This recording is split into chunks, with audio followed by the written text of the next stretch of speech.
In this case, it's a steam boiler manufactured by Peerless Boilers, 321,000 BTU input.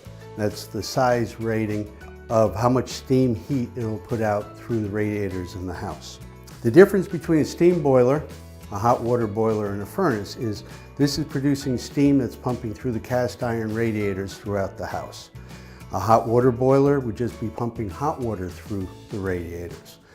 Now, forced air heat would be a furnace that is just blowing forced hot air through heat registers and ducts throughout the whole building.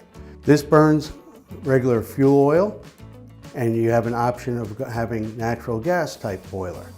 It's recommended in the city area to use natural gas because it's cleaner burning.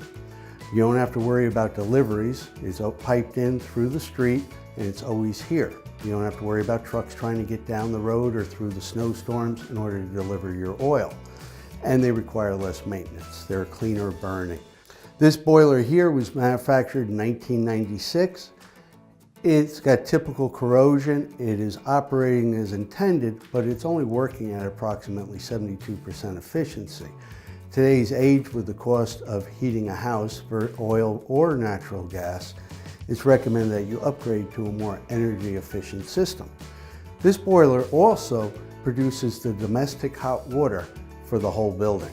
It's capable of putting out 8 gallons per minute.